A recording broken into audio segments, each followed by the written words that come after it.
আরেকটা, সেটা হচ্ছে রমজান পূর্ববর্তী যে মাস শাবান মাস, এই শাবানকে বিদায় জানিয়ে আমরা আমাদের কাঙ্ক্ষিত বরকতে ঘেরা, ফজিলতে ঘেরা বরকতময় মাহে রমজান আল্লাহ পাক আমাদের উপহার দিয়েছেন। সেই মাহে রমজানের অপেক্ষায় আমরা আছি। আল্লাহ যেন আমাদেরকে মাহে রমজান পর্যন্ত হায়াতকে লম্বা করে দেন। সবাই বলে আল্লাহুম্মা বারিক লানা ফি রজব ওয়া শাবান ওয়া বাল্লিগনা রমাদান। জোরে বলি আল্লাহুম্মা আমিন। যদি প্রশ্ন করা হয় সবচেয়ে বেশি রোজা রমজান মাস ছাড়া সবচেয়ে বেশি রোজা যে মাসে আমার রাসূল বেশি পালন করতেন, বলুন তো সে মাসটার নাম কি হতে পারে? শাবান।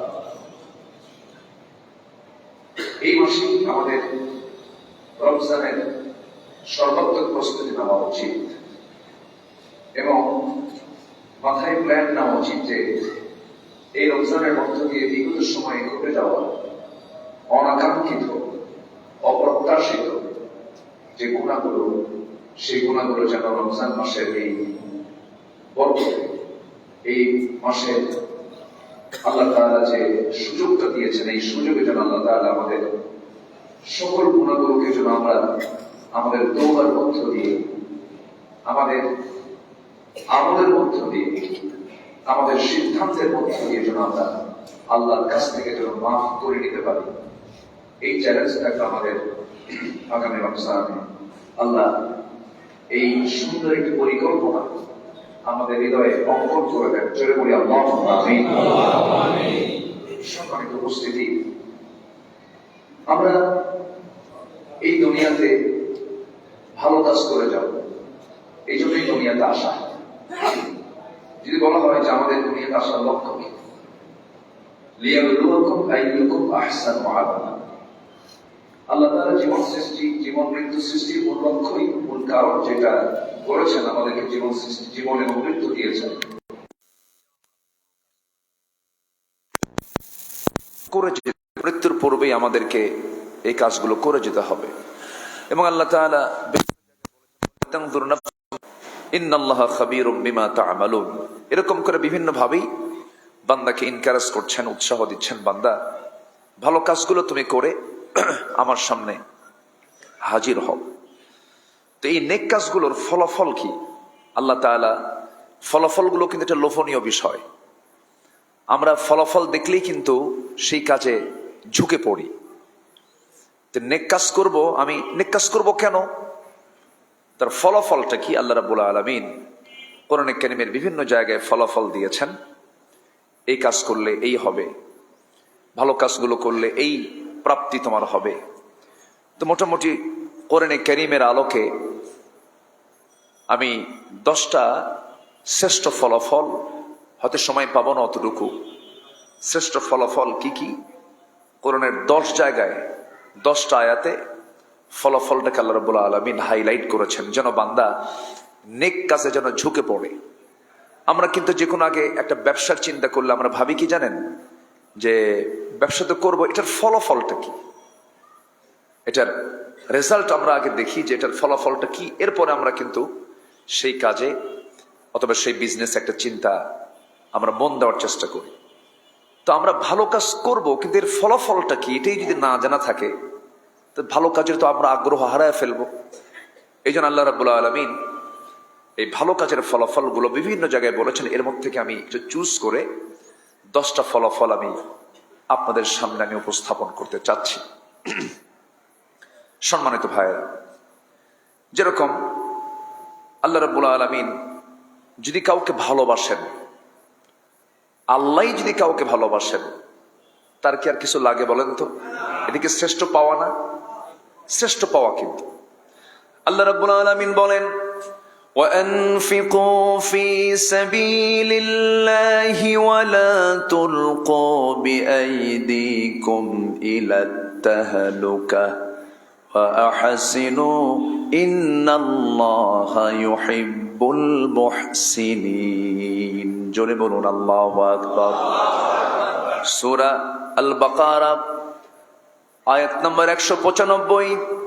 আল্লাহ রাব্বুল আলামিন বলেন, আমার পথে তোমরা খরচ করো, আমার পথে তোমরা ব্যয় করো এবং নিজকে তোমরা ধ্বংসের দিকে ঠেলে দিও না। ওয়া আহসিনু, এবং সুকর্ম করো, ভালো কাজগুলো করো, হেসানগুলো করো। আমি আল্লাহ রাব্বুল আলামিন নিজে মুহসিন বান্দাদেরকে দারুণ ভালোবাসি। জোরে বলি সুবহানাল্লাহ।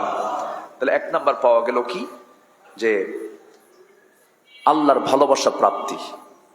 আল্লাহর ভালোবাসা আমরা পেয়ে যাব, কিন্তু আমাদেরকে ভালো কাজ করতে হবে, ইহসান করতে হবে। ও আহসিনু, আর ইহসান যারা করবে আল্লাহ পাক ওই মুহসিন বান্দাদেরকে খুব ভালোবাসেন। এর মাঝে একটা ওয়াজ আরেকটা করে দিয়েছেন আল্লাহ তাআলা, সেটা হচ্ছে ওয়ালা তুলকু বিআইদিকুম ইলাত তাহলুকা, নিজকে তুমি ধ্বংসের দিকে ঠেলে দিও না। এটা কিন্তু একটা, এই আয়াতের মধ্যে একটা ওয়ার্নিং দিয়েছেন, সতর্ক করে তিনি বলছেন ওয়ালা তুলকু বিআইদিকুম, নিজকে তুমি ধ্বংসের দিকে ঠেলে দিও না। যেরকম ধরেন নেশা, এটা কি উন্নয়নের দিক না ধ্বংসের দিক? বলেন বলেন, ধ্বংসের দিক। এই নেশাটা বিভিন্ন হতে পারে, হতে পারে মাদক, হতে পারে অবৈধ নারী লিপ্সা, নারীর প্রতি আকাঙ্ক্ষা। তো মাদক, অবৈধ নারী কামনা, নারী কামনা খারাপ না। নারী কামনা কেন খারাপ হবে? যদি খারাপই হয় তাহলে পৃথিবীর সব পয়গম্বররা তো আক্রান্ত, আমরা তাদেরকে দোষী বানায় ফেলতে পারতাম। কিন্তু না, আদম আছে যেখানে, হাওয়া আছে সেখানে, ঠিক কি না? জি, আল্লাহ তাআলা সকলকেই জোড়ায় জোড়ায় সৃষ্টি করেছেন। অখলাকনাকুম আজওয়াজা, কিন্তু আল্লাহ চান এখানে বৈধতা। কি চান? বৈধতা চান, যে তোমরা বৈধ সম্পর্ক তৈরি করো। ওয়ানকিহু ফানকিহু মা তাবা লাকুম মিনান নিসা, নারী থেকে তোমরা যাকে পছন্দ হয় সুন্দর পরিবেশের মধ্য দিয়ে, গার্লফ্রেন্ড তৈরি না করে, বিবাহ পূর্ব কোনো অবৈধ রিলেশন না করে তোমরা কি করো? বিয়ে শাদীর প্রস্তাব দিয়ে বিয়ে শাদী করে নাও, ইজাব কবুল করো, সাক্ষী প্রস্তুত করো, বিয়ে শাদী করো। এটা তোমার জন্য কল্যাণ হবে, ভালো হবে। কিন্তু নিজকে তুমি ধ্বংসের দিকে ঠেলে দিও না। দেখেন, আল্লাহ তাআলা মানুষকে সবচেয়ে সুন্দর আকৃতি দিয়ে বানিয়েছেন। মানুষের এত সুন্দর আকৃতি পৃথিবীর কোনো প্রাণীর মধ্যে আপনি পাবেন না। কিন্তু সেই সুন্দর আকৃতির চেহারাটা মানুষ কিন্তু নষ্ট করে ফেলে। কি? অন্যের দোষে না নিজের দোষে? নিজের দোষে। কি সুন্দর চেহারা তার, কি সুন্দর তার চোখ, আল্লাহ তাআলা কি সুন্দর চোখ বানিয়ে দিয়েছেন, কি সুন্দর ঠোঁট দিয়েছেন। জিহ্বার ভিতরের দাঁতের উপরের চতুর্পাশে কি সুন্দর গোলাপের মতো করে লাল করে এই দাঁতের চতুর্পাশে চামড়াটা কত সুন্দর করে দিয়েছেন, হাসলে কত সুন্দর করে দেখা যায়। কিন্তু এই ঠোঁটটা এত সুন্দর গোলাপির মতো সুন্দর, কিন্তু সেই ঠোঁটটা এত কালো বানায় ফেলে। এটা কি ফেরেশতা বানায় দেয়? কে বানায়? বলেন বলেন, কে বানায়? কিসের কারণে? নেশার কারণে। কিসের কারণে বলেন? নেশার কারণে। চেহারাটা কত সুন্দর, নিজে নষ্ট করে ফেললাম। বছর 20 আগে হবে, আমার একটা মাহফিল ছিল রংপুরের হারাগাছ একটা এলাকা আছে। এই এলাকায় প্রচুর বিড়ির ফ্যাক্টরি আছে এবং ওই কেন্দ্রিক তামাকের আবাদ হয়। তা আমি জানি না যে কোন কমিটি আমাকে দাওয়াত দিয়েছে, আমাকে বলেও নাই। আমি মাহফিলে গেছি। মাহফিলে যাওয়ার পরে আলোচনা শেষে একজন এসে আমাকে কানে বললেন, কানে কানে আস্তে আস্তে বললেন, হুজুর একটু দোয়া চাচ্ছিলাম, একটা বিশেষ দোয়া। কি দোয়া? আমাদের মাহফিল তো একটা বিড়ির ফ্যাক্টরির উদ্যোগে, একটু ফ্যাক্টরির জন্য দোয়া করতে হবে। আমি এখন, সেও আস্তে আস্তে বলে, কারণ সে আস্তে আস্তে কেন বলে, যেটা আপত্তিকর দোয়া, তার সাথে জড়িয়ে বলতো, তাই না? একদম বুক উঁচু করে বলতো, ওয়াইদা খালাউ ইলা শায়াতিনহিম, মানে মানে শয়তানের অপকর্ম কিন্তু খালাউ, আড়ালি হয়, আস্তে আস্তে হয়, গোপনে গোপনে হয়।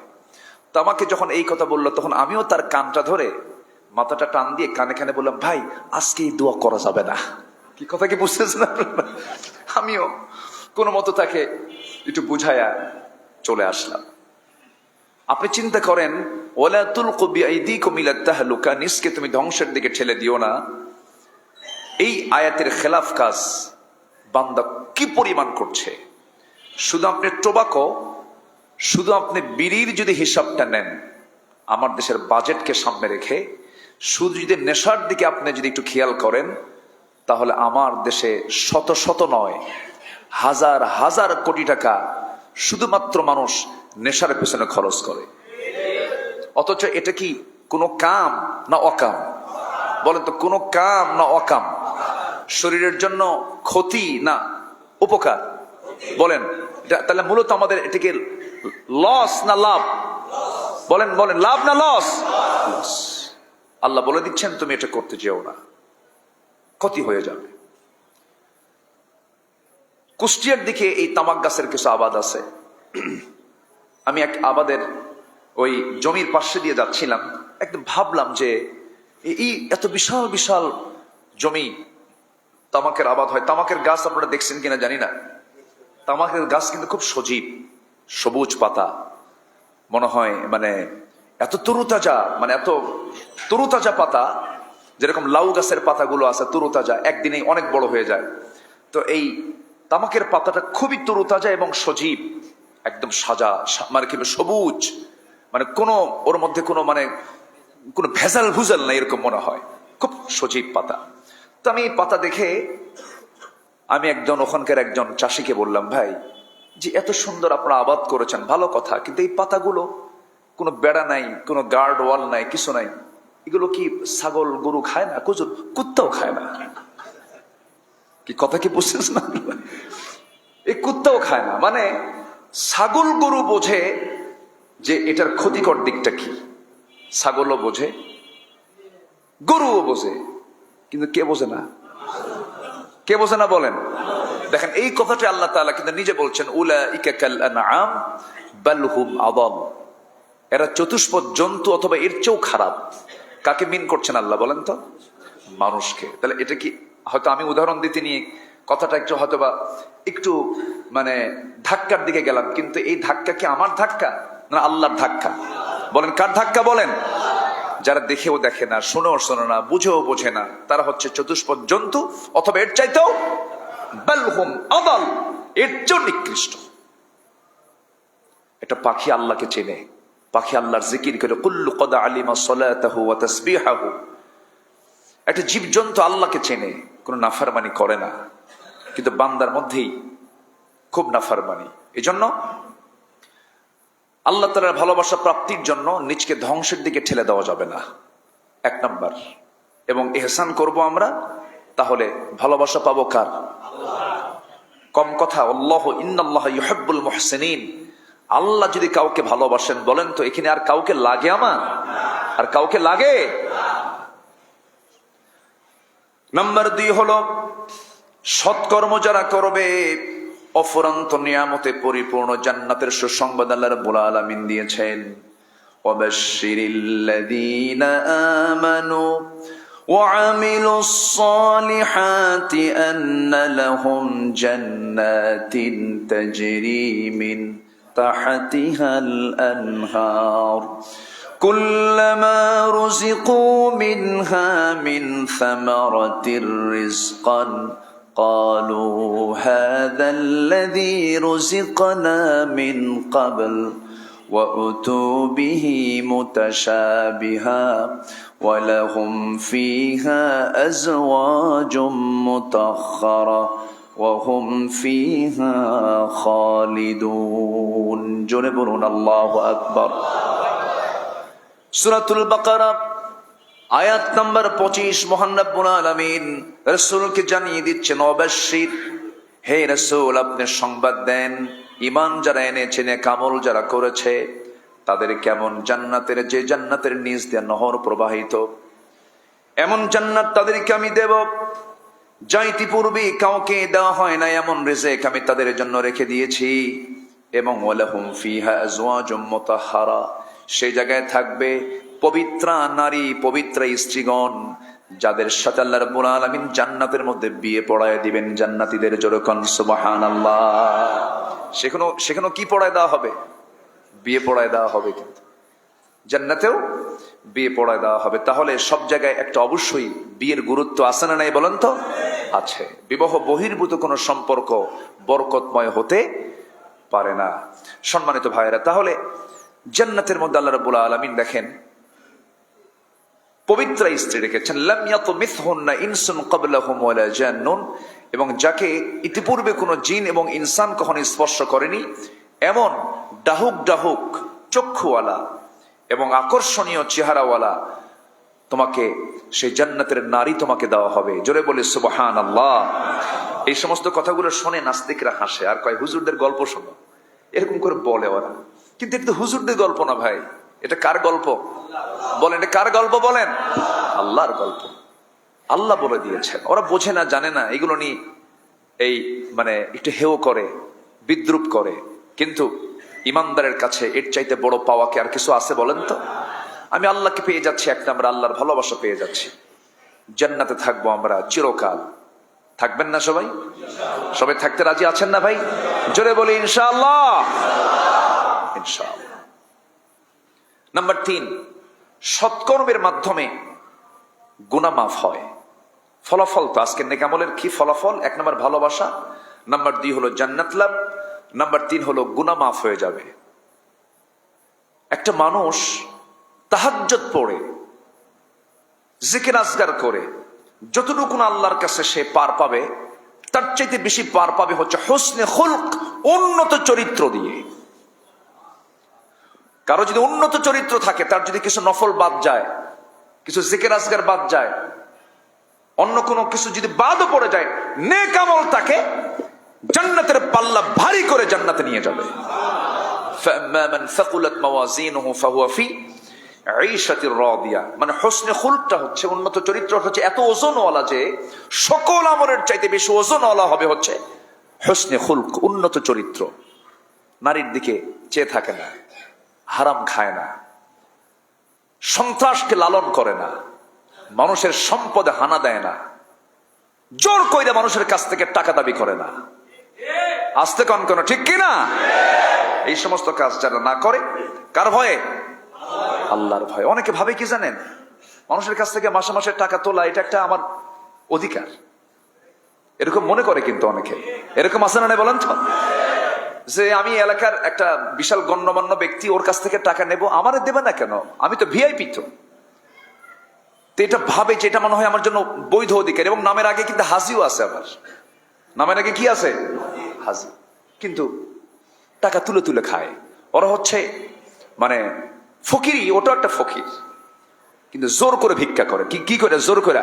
কি করে? জোর করে। জোর করে তখন ভিক্ষা হয়, তখন কি হয়? জুলুম। তখন কি হয় বলেন? জুলুম। ওই জোর করে টাকা চাওয়ার চাইতে ভিক্ষা করে খাও, তাও ভালো। ভিক্ষা করো। আল্লাহর কাছে 2টা জিনিস নিকৃষ্ট হালাল। একটা হলো ছায়া খাওয়া। চাও ভাই, চাই কিছু দাও, কিন্তু জোর করে চাইও না। জোর করে চাইলেই জালিম হয়ে তোমাকে জাহান্নাম যেতে হবে, ঠিক কিনা? জুলুম করা যাবে না। চাও, ভিক্ষা করো। ভিক্ষা যদি তোমার না, তোমার উপায় যদি নাই থাকে, ভিক্ষা করো। আরেকটা হলো তালাক। আরেকটা কি? তালাক। তালাকটা তো এমনি এমনি আসে না। তালাকের একটা বিশাল একটা পার্টি আছে, সূরাতুত তালাক। আল্লাহ পাক সূরার নামকরণ করেছেন। এটা জীবনের একটা মানে প্রান্তিক লেভেলে যখন চলে আসে, মানুষের যখন দেয়ালে পিঠ ঠেকে যায়, তখন এই কাজটার দিকে মানুষ আসে। কেউ চায় না যে আমি তালাকটা দেই, এর কোনো সোরও চায় না। সংসার ভাঙতে চায় কেউ বলেন তো? আর যারা এরকম করে, বিয়ে করে তালাক দেয়, বিয়ে করে তালাক দেয়, ও তো মানুষের মধ্যেই পড়ে না, তার তো কোনো মানবতা এনে, সেটা মানবিক না। তবে তালাকের একটা আল্লাহ পাক অপশন কেন রেখেছেন? বনিবনা নাও হতে পারে, সমস্যা হতেই পারে। হতে পারে কিনা বলেন? এদিকে আমার রসুলের যে সাহাবীরা ছিলেন, তাদের জীবনে ছিল না বলেন তো? আস্তে ছিল কিনা বলেন? ছিল। আমার নবীর ইতিহাসই তো একটা আছে, ফাকালা যায়েদ মিনহা। যায়েদ রাদিয়াল্লাহু তাআলা আনহু বিয়ে করলেন আমার নবীজির ফুফাতো বোনকে, জাইনাব রাদিয়াল্লাহু আনহাকে বিয়ে করলেন। বিয়ের পরে রাসূল তার বিয়ের ঘটককে মুহাম্মদ সাল্লাল্লাহু, নিজে বিয়ের ঘটক, কিন্তু সেই বিয়েটা টিকলো না। সে বিয়ে হলো না, কি হলো না বলেন? টিকলো না। এটা হতেই পারে, মানব জীবন এটা আসবে, হতে পারে।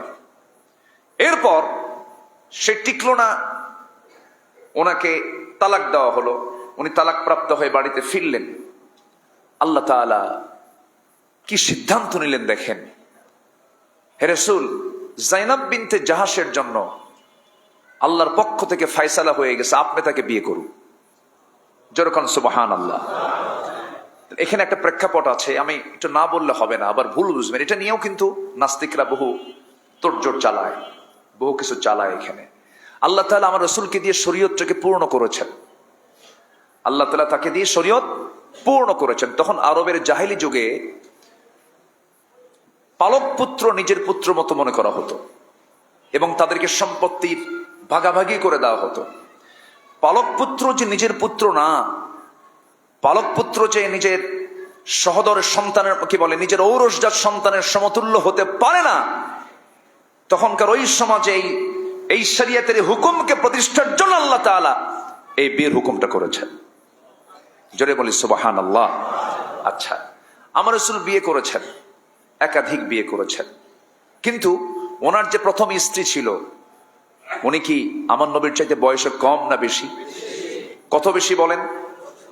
15 বছর। কোথায় 15, কোথায় 40, কোথায় 25 আমার রাসূল বিয়ে করেছেন। আচ্ছা, এটা নিয়ে তো গবেষণা হয় না। এবং আমার নবীর সঙ্গে তিনি সংসার জীবন কাটিয়েছেন প্রায় 24 থেকে 25 বছর। এবং সব সন্তান আম্মাজান খাদিজার গর্ভে আসছে। তো এই সন্তান আল্লাহ পাক তার গর্ভে দিয়েছেন। শুধু মারিয়া কিপ্তি, এক ইহুদি নারী রাসূলুল্লাহর স্ত্রী ছিলেন। দেখেন রাসূল কত বিচক্ষণ ছিলেন যে পৃথিবীতে সবচেয়ে জটিল একটা জাতি হলো ইহুদি। সেই ইহুদি কন্যাকেও রাসূল নিজের স্ত্রী হিসেবে গ্রহণ করে নিয়ে সংসার চালিয়েছেন। কত আমার নবীর মধ্যে প্রজ্ঞা ছিল, কত সুন্দর তার ভিতরে ধৈর্য ছিল যে তিনি তাকেও কন্ট্রোল করতে পেরেছেন। বলি আলহামদুলিল্লাহ। তো তার গর্ভে শুধু কেউ কেউ বলেছেন যে আব্দুল্লাহ, ইব্রাহিম নামে এক সন্তানের জন্ম হয়। আর বাকি সন্তানগুলো আল্লাহ তাআলা আম্মাজান খাদিজা রাদিয়াল্লাহু আনহার গর্ভে আল্লাহ পাক সন্তানগুলোকে দিয়েছেন। তো এই 24 বছর আমার নবীজি কিন্তু দ্বিতীয় কোনো বিবাহ করেননি। হ্যাঁ, দ্বিতীয় কোনো বিবাহ করেননি। তাহলে আমার নবীজির বয়স 25, আরো যোগ দেন 50 হয়ে গেল প্রায়। তাহলে 48-49 বছর বয়স পর্যন্ত আমার নবীজি সংসার করেছেন চতুর্থ স্বামী হয়ে আম্মাজান খাদিজাকে নিয়ে তিনি ঘর সংসার চালিয়েছেন। এবং তিনি বলেছেন, আমার খাদিজা যদি বেঁচে থাকতো জীবনের শেষ সময় পর্যন্ত, আমার আল্লাহ তাআলা আমাকে বিয়ের অর্ডার দিতেন না। জোরে বলি সুবহানাল্লাহ। তাহলে বলেন তো, আমার নবীর ভিতরে কি এরকম কোন পার্থিব কোন জৈবিক কোন চাহিদা মেটানোর জন্য, যৌন চরিতার্থ করার জন্য আমার নবীজি বিয়ে করেছেন, এমন কোন প্রমাণ কি এই ইতিহাসে পাওয়া যায়? না। না বুঝে, না জেনে এই সমস্ত কথাগুলো বলা হয়। তবে হ্যাঁ, ইসলাম একাধিক অপশন রেখেছে পুরুষের জন্য। এটা সোশ্যাল সিকিউরিটি নিশ্চিত করার জন্য, ভারসাম্য ঠিক রাখার জন্য। বাংলাদেশে এখন পুরুষের সংখ্যা বেশি না মহিলার সংখ্যা বেশি? ভোটার কারা বেশি বলেন? পুরুষ বেশি না মহিলা বেশি? মহিলা বেশি। আমার বাড়ির ভোটারও তো মহিলা বেশি। আমার 4 মেয়ে, মাত্র 1 ছেলে। তাহলে ভোটার কোনটা বেশি হলো? তাহলে এই যে সংখ্যায় মেয়েরা আগায় আছে, পুরুষরা কমে আছে। ধরেন 40 জন, ওইদিকে 60 জন।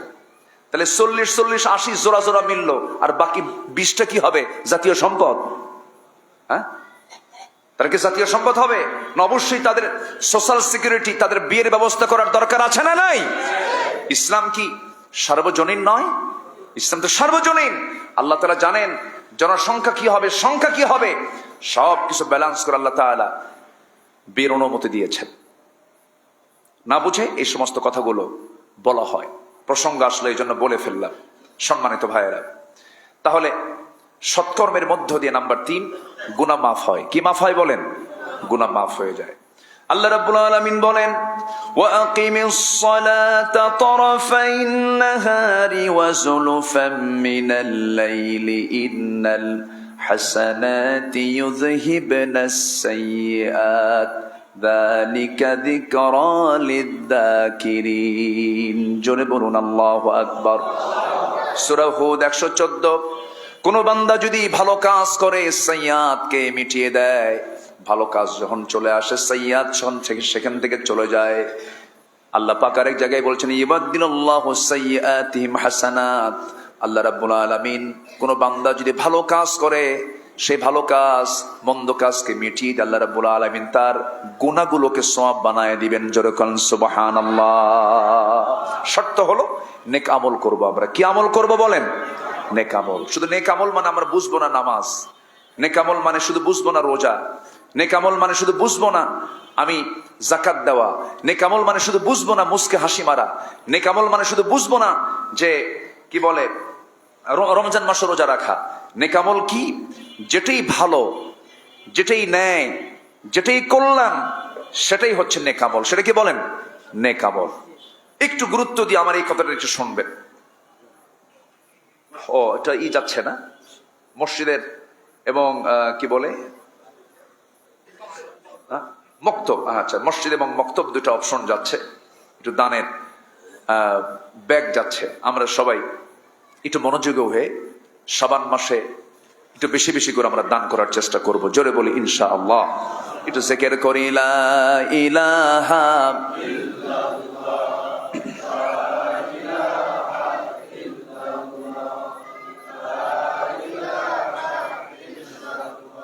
আরো জোরে লা ইলাহা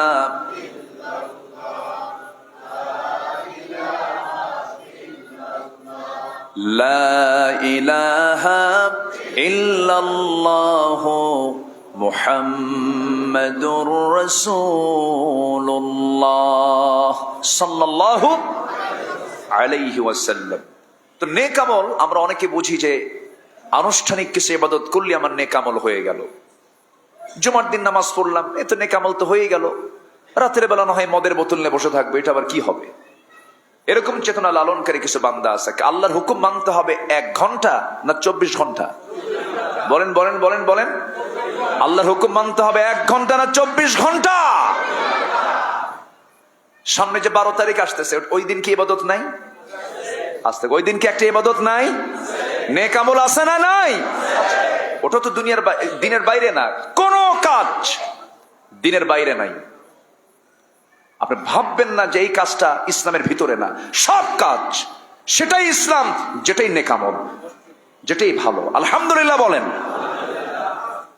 আপনি দেখতেছেন আপনার সামনে একটা চেয়ার ফাঁকা আছে, সেই চেয়ারটা ফাঁকা, এখন ওই চেয়ারে বসার জন্য 2 জন ব্যক্তি প্রস্তুত আছে। কয়জন ব্যক্তি? অথবা 3 জন, অথবা 4 জন, অথবা 5 জন ব্যক্তি প্রস্তুত আছে। এখন আপনি নামাজ পড়েন, আপনি তাহাজ্জুদ পড়েন, আপনি জিকির আজকার করেন, আপনি কাউকে ঠকান না, আপনি চুরি করেন না, আপনি আল্লাহওয়ালা মানুষ, আপনি বুজুর্গ মানুষ, আপনি দান সদকা করেন, আপনি মসজিদ বানান, আপনি মাদ্রাসা বানান, আপনি সব করেন, কিন্তু আপনার সামনে একটা চেয়ার ফাঁকা আছে। ওই চেয়ারে 5 জন বসার জন্য প্রস্তুতি নিয়েছে।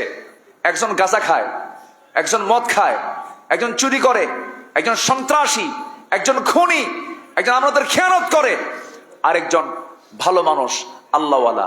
আপনি যদি ভালো মানুষ হন, আপনার দায়িত্ব ওই জায়গায় বসা চোরকে না আমানতদারকে? সূরা রুম একটা সূরা আছে, সূরা কি? রুম। রুম মানে হচ্ছে একটা জনপদের নাম, গুলিবাতুর রুম, অর্থাৎ ইতালির যে রোম, এটা এখন আমরা জানি। রোমকদের এবং পারসিকদের তখন ছিল একটা শক্তির লড়াই ছিল, রোম এবং পারস্য। এখন যেরকম কিছু পরাশক্তি আছে না, আছে ইউরোপ আমেরিকা, এরা পরাশক্তি। আমরা বলি শক্তি না কারোই, শক্তি মূলত কার? আল্লাহ। তো এই রোমকদের পক্ষে আয়াত নাজিল হলো। গুলিবাতুর রুম মানে আরবের কুরাইশরা ছিল হলো পারসিকদের পক্ষে। তা আয়াত নাজিল হলো গুলিবাতুর রুম, রোমকদের বিজয় হবে। আচ্ছা বলেন তো, এই ধর্মীয় কিতাবের মধ্যে রোমের নাম আসা দরকার কি ছিল? কি দরকার ছিল? অপেক্ষাকৃত পারসিকদের চাইতে রোমকদের ভূমিকা ভালো ছিল মানবতার দিক থেকে। এই জন্য আল্লাহ পাক রোমকদের কথা বলেছেন, এবং এতে কুরাইশদের জ্বালা যন্ত্রণা কমছে আর বাড়ছে। তখন বিষয়টা হলো, আমি আপনাদেরকে যেটা বুঝাতে চাই সেটা হচ্ছে, একটা মানুষের নৈতিক পদস্খলন যেন না হয়। কোনটা ভালো আর কোনটা খারাপ এই জিনিসটা যে বুঝে না, সে ইমানদারি না, তার ইমানই নাই, ঠিক কিনা? ভালো এবং মন্দ আমরা বোঝার চেষ্টা করব। জোরে বলি ইনশাআল্লাহ, জোরে বলি ইনশাআল্লাহ। আপনি একটা চোরকে চেয়ারে বসায় দিলেন, ও চুরি করলো, আর আপনি তাহাজ্জুদ পড়ছেন যে, আর ও যে 5 বছর চুরি করে খাবে, সমস্ত চুরির একটা করে ভাগ আপনার আমলনামায় যাবে। এই জন্য আমরা নেক আমলগুলো বুঝে শুনে করব। জোরে বলি ইনশাআল্লাহ, আর জোরে বলি ইনশাআল্লাহ। নাম্বার 4 হলো, যারা নেক আমল করবে আল্লাহর তরফ থেকে পবিত্র জীবনের সুসংবাদ হবে। মান আমিলা সালিহাম মিন যাকারিন আও উনসা ওয়া হুয়া মুমিনুন ফালানুহয়িয়ান্নাহু হায়াতান তাইয়্যিবাহ ওয়া লানাজজিয়ান্নাহুম আজরাহুম বিআহসানি মা কানু ইয়ামালুন। জোরে বলুন আল্লাহু আকবার। সূরাতুন নাহল আয়াত নম্বর 97। আল্লাহ রাব্বুল আলামিন বলেন, পুরুষ হোক মহিলা হোক, দেখেন আল্লাহ পাক মেয়েদেরকে বাদ দেননি, পুরুষ হোক মহিলা হোক, ওহুয়া মুমিনুন, সে যদি ইমানদার হয়, সে যদি নেক আমল করে, আমি তার পবিত্র জীবন দেব। যেরকম সুবহানাল্লাহ। তাহলে জীবনটা নাপাকও আছে, নাপাক জীবন না থাকলে তার পবিত্র জীবনের কথা বলেন। নাপাক জীবন আছে না নাই?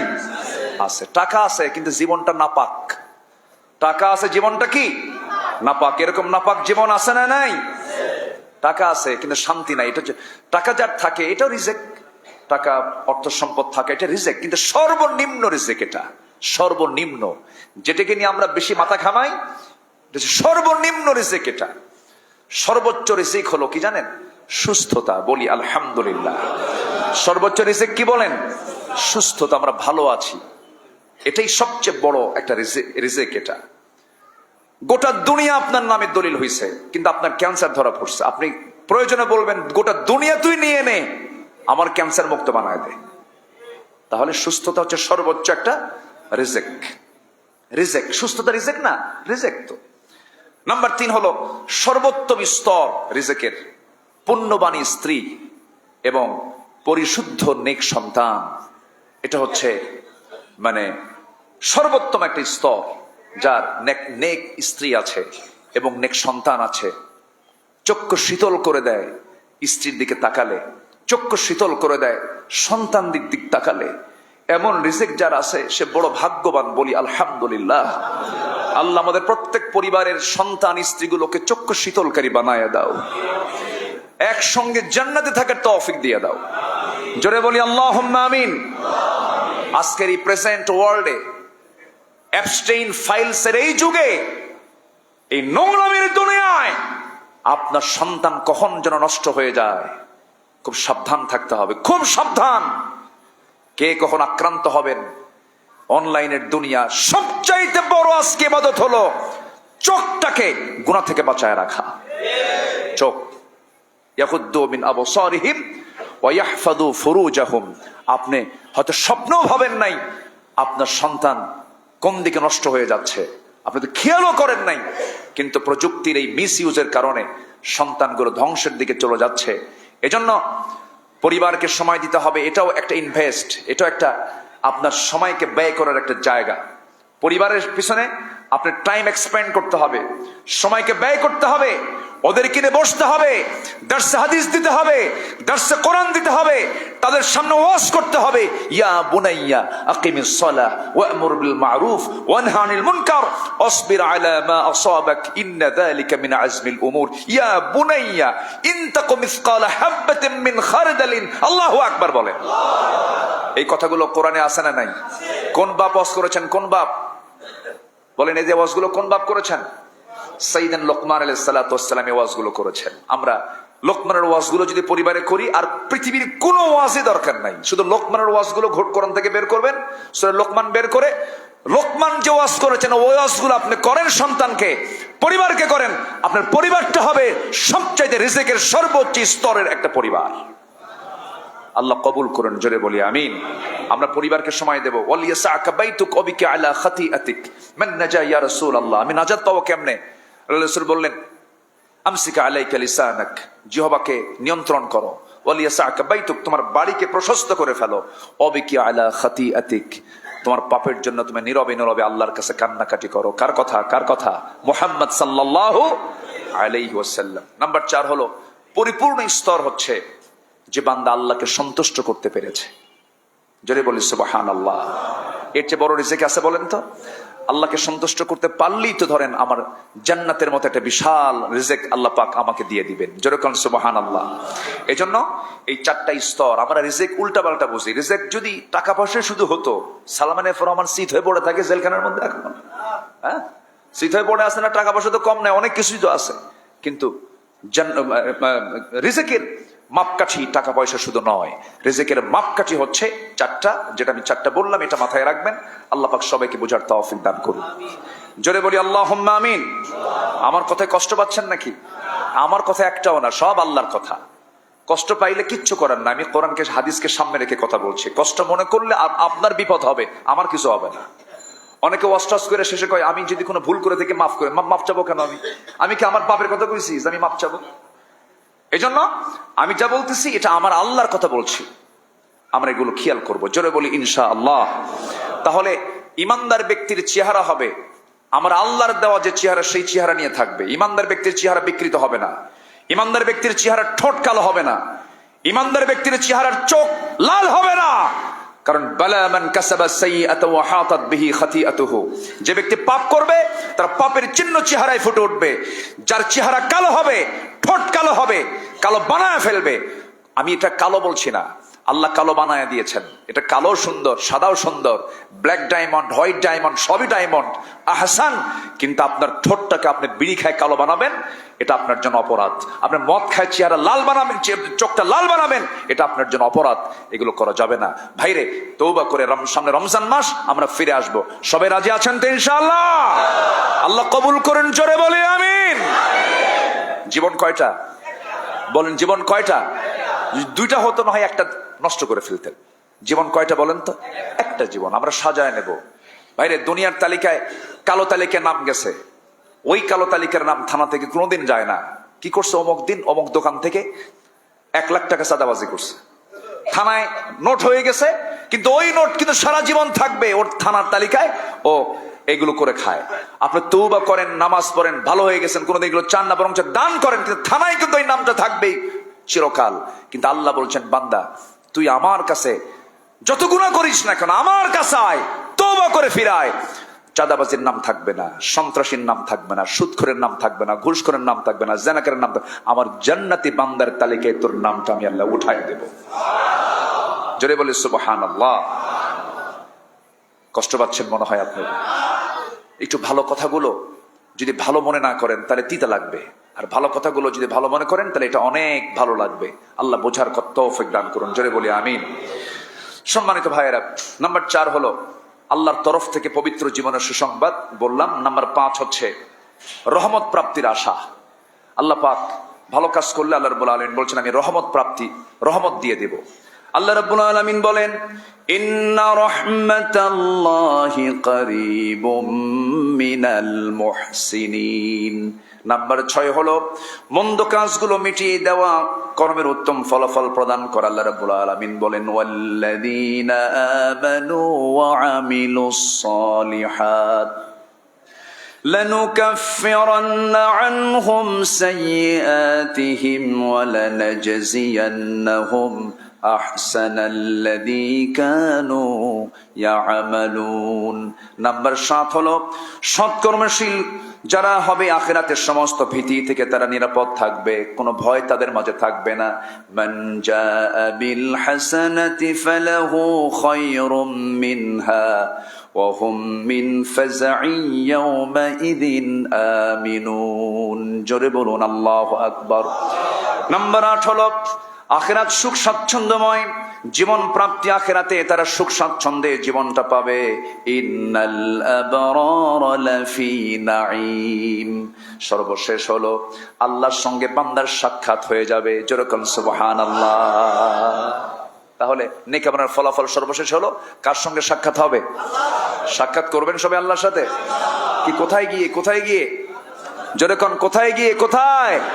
জান্নাতে। জান্নাতে গিয়ে আমরা আল্লাহর সঙ্গে দেখা করব সবাই মিলে একসাথে। জোরে বলি ইনশাআল্লাহ। জান্নাতেও কিন্তু দেখা হবে, জান্নাতীদের মধ্যে এরকম দেখা সাক্ষাৎ হবে। আল্লাহ পাক এটার ব্যবস্থা করে দিবেন। হাট বাজারও লাগবে। আল্লাহু আকবার বলেন। শপিং টপিং থাকবে, সব থাকবে সেখানে। আল্লাহু আকবার। কারণ বান্দা বলবে, আল্লাহ বলবেন ওয়ালাকুম ফিহা মা তাশতাহি আনফুসুকুম, তোর মন যা চাবে আমি তাই দিয়ে দেব। কিন্তু বউটা কারো যদি জাহান্নামে যায় তাহলে তো আপনার কাছে ভালো লাগবে না। তাহলে কি হবে বলেন? তাহলে তো মন খারাপ থাকবে। আল্লাহ ওই মন দেবেই না যে আপনার বউ যে জাহান্নামে গেছে, এটা মনই থাকবে না। কিন্তু বউটা যদি জান্নাত পায় তাহলে তখন আল্লাহ পাক মনে করে দিবে এটা তোমার দুনিয়ার রোজিনা। দুনিয়ার কে সখিনা বা রোজিনা জান্নাত পাইছে, এ তোমার বউ। বলি আলহামদুলিল্লাহ। জোরে বলি আলহামদুলিল্লাহ। চুল পরিমাণ জান্নাতে কষ্ট পাওয়ার কোনো সুযোগ নাই, আল্লাহ দেবেনই না। আল্লাহ পাক জান্নাতের মধ্যে অফুরন্ত নিয়ামতে ধন্য করবেন। আল্লাহ পাক জান্নাতের মধ্যে সাক্ষাৎ ঘটায় দেন আমাদের, আল্লাহর সঙ্গে সাক্ষাৎ ঘটায় দেন আমাদের। জোরে বলি আল্লাহুম্মা আমিন। আল্লাহ রাব্বুল আলামিন বলেন ফামান কানা ইয়ারজু লিকা রাব্বিহি ফালইআমাল আমালান সালিহান ওয়ালা ইউশরিক বিইবাদাতি রাব্বিহি আহাদা। যে ব্যক্তি আল্লাহর সঙ্গে, আমার সঙ্গে যে বান্দা সাক্ষাৎ করতে চাই, দুইটা কাজ করে আসবে। একটা হলো নেক আমল করবে, আর একটা হলো শিরিক মুক্ত হয়ে আমার কাছে আসবে। এই যে নিসফে শাবান চলে গেল, সই একটা হাদিস এসেছে আল্লাহ পাক নিসফে শাবানের রাত্রিতে সব গুনাহ বান্দাকে মাফ করে দেন। এমন কেমন হাদিস আসছে সব রাত্রিতে আল্লাহ পাক সবাইকে মাফ করার জন্য আকাশে আসেন, ফিস সামাই দুনিয়া। কিন্তু দুজনের দোয়া কবুল করেন না। এক নাম্বার হলো যারা মুশরিক, নাম্বার 2 হলো যারা মুশাহিন, যারা বিদ্রুপকারী, যারা হিংসুক। এই সমস্ত ব্যক্তির দোয়া কবুল করেন না। চিল্লা বলুন তিনি কে? তাহলে শিরক থেকে এবং হিংসা থেকে, বিদ্রুপ থেকে আমরা নিজেকে পরহেজ রাখবো। জোরে বলি ইনশাআল্লাহ। আল্লাহ পাক একটা আয়াতে খুব বান্দাকে একটু ধমক দিয়ে বলবো না, কি ভাষায় বলবো, বালাগাত তো, আল্লাহর বালাগাত তো আরো অপুরন্ত সুন্দর। আল্লাহ রাব্বুল আলামিন বলেন আলাম ইয়ানি লিল্লাযীনা আমানু আন তাখশা কুলুবুহুম লিযিকরিল্লাহ ওয়া মা নাযালা মিনাল হক। সূরাতুল হাদীদ আয়াত নাম্বার 16। আল্লাহ রাব্বুল আলামিন প্রথমে বলছেন আলাম ইয়ানি, আলাম ইয়ানি। আল্লাহ পাক বলছেন এদের কি সময় এখনো আসেনি? আলাম ইয়ানি, এদের কি সময় এখনো আসেনি? আল্লাহ প্রশ্ন করছেন। প্রশ্ন করছেন কে? আল্লাহ। কাকে? আমাদেরকে, যাদের সময় আসেনি। আলাম ইয়ানি, এদের কি সময় এখনো আসেনি? বালাগাতের সৌন্দর্যটা এত সুন্দর করে তুমি এত কোরআন শুনলা, এত আয়াত পড়লা, এত বছর ইমানের দাবি করলা, তবুও কি এখনই তোমার সময় হয়নি আমার স্মরণ করার? আল্লাহু আকবার বলে। আল্লাহর কথার মোড়টা হচ্ছে এই দিকে, লিল্লাযীনা আমানু, যারা ঈমান এনেছো তোমাদের কি এখনো সময় হয়নি? আন তাখশা কুলুবুহুম, তোমাদের অন্তর আল্লাহর ভয় সৃষ্টি করা।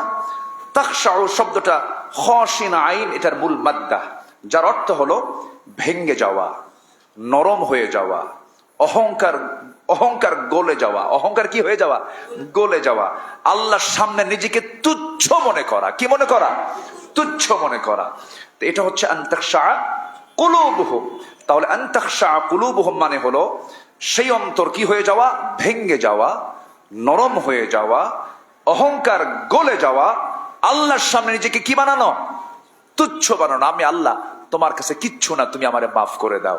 এবং যাদের এই আয়াত শুনে, এই আয়াতটা শুনে, এখানে হাসান বসরি রাহমাতুল্লাহ বলেছেন এই আয়াতটা শুনে যাদের চোখে পানি আসে না তাদের ঈমান নিয়ে প্রশ্ন আছে।